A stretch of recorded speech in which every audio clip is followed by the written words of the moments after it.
مرحله مقدماتی دسته سنگین وزن مستر المپیای 2023 هادی چوپان مدافع عنوان قهرمانی اومده که از قهرمانی سال گذشته خودش دفاع کنه. هادی با شماره 17 روی استیج میاد، 17 همین انسانی که ساندوی مستر المپیا رو به دست آورد. ورژن هادی به مراتب بزرگتر و حجیم‌تره. طبق چیزی که من میبینم هادی فوق‌العاده پر انرژی روی استیج میاد، یه کات فوق‌العاده، 4 سر پای حجیم و بزرگ، پاهاش به مراتب بزرگتر شده و چقدر رنگ بدن خوبه. چیزی که خیلی توجه منو جلب کرد این بود که رنگ بدن هادی فوق‌العاده است و این وکیومی که هادی میکنه، ببینید این وکیوم نشون میده که چقدر کمرش باریکه و باعث میشه که کمرشو باریکتر نشون بده. 4 سر پا به مراتب بزرگتر شده، فیگور لط از جلو و یه فیگور آرنولدی میگیره، میره برای فیگور ساید چست یا همون قفسه سینه، کات بغل پا، فیبر سینه رو به نمایش میذاره و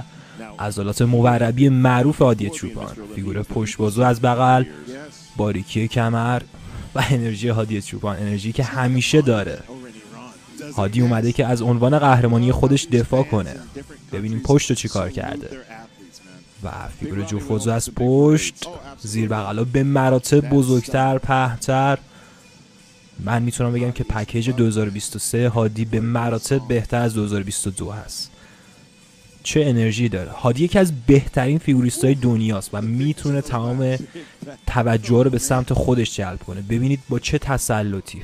به نظر من کمرش به مراتب باریکتر شده و فیگور جمعی که شما تک تک فیبرای سینه رو میتونید ببینید.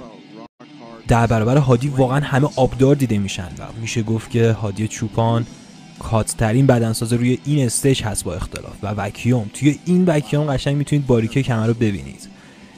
واقعا پکیج امسال عجیب و غریبه و اونم فیگور جمع معروفی که همیشه میگیره. این بود از فیگور انفرادی هادی چوپان از مستر المپیا 2023. حتما چنل یوتیوب فلکس فیتنس رو دنبال کنید.